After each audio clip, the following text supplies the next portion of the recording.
नमस्ते प्रणाम। फिर से स्वागत बा Prince Tiwari blog Bhojpuri official channel में। आज आप सबसे बता दी कि आजकल जवन होता ओकरा पर हम बतावल चाहतानी। अब तुम लोग गलती से अगर नए हो तो सब्सक्राइब करो, वो जो लाल वाला बटन है उस पर अपने जीजा जी फेंक के मारो या फूफा जी, मुझे नहीं पता, बस क्लिक। कल जवन होता तिलक बारात में बाराती जाए वाला लइको करता, लइकियो लोग करता रही। असंभव। वीडियो में आगे बढ़े से पहले रहुआ हमारे Prince Tiwari blog Bhojpuri channel के सब्सक्राइब करें ताकि हर अपडेट आप सबके पास तक जात रहे। बारात जाए के तैयारी होता, सभी रेडी बा, दूल्हा लोग रेडी बा और साथे बाराती जाहू वाला लोग रेडी बा। परिछावन हो रहा बा, परिछावन अब समाप्त हुई।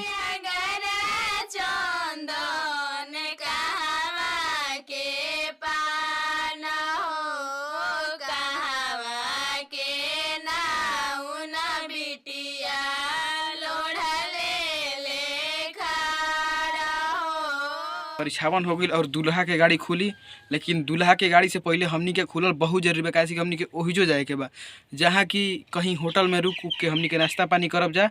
और अब हमनी के होटल में आ गइल बानी जा। अब देखी नाश्ता ले लेनी जा, अब हमनी के खाइब जा, नाश्ता पानी करके निकल गई जा। अब ओहिजा हमनी के जाके देखाइब जा कि लाल पियर हरियर का हुई। हमनी के एहिजा नाश्ता करब जा जवन की बेटिया पार्टी के तरफ। तो देखी जा अब नाश्ता आइल बा, अब हमनी के नाश्ता कर रहल बानी जा। हमनी के आ गई जा बेटिया पार्टी के दरवाजा पे। अब एहिजा देखी दुआरे बारात लागल बा और एहिजा का अब देखी यहाँ दुआर पूजा हो रहल बा और हमनी के दुआर पूजा देखत तानी जा कैसन लगता, बहुत ही अच्छा लगता दुआर पूजा, आप सब भी देखी। अब दुआर पूजा समाप्त भइल। अब हमनी के जिससे कि हम राही में बतौनी है कि लाल पियर हरियर हम ओइजा पहुँच के देखाई, तो अब ली रहुआ लोग के हम देखा। अब जैसे कि हम बतौनी है कि चल के लाल पियर हरियर दिखाई, तो अब ई लीजी देखी जा कितना बढ़िया लगता लाल पियर हरियर।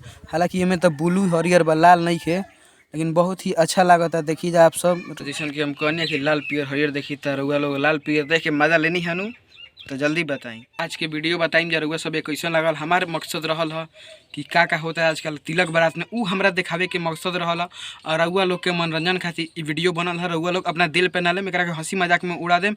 और एमे बहुत ही अच्छा काम कैले बानी, हम अपना से बहुत पूरा झोंक देले बानी। हम अपन एक्टिंग करे हम अपन एक्टिंग कर दिले बानी। अब रहुआ लोग के सपोर्ट के काम बा।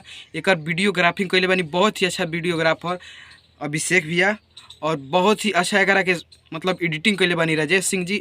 और हरदम भोजपुरी इंडस्ट्री के आशीर्वाद मिलबे करला हमार बड़ भैया, एक प्रोड्यूसर बानी दीपक तिवारी जी।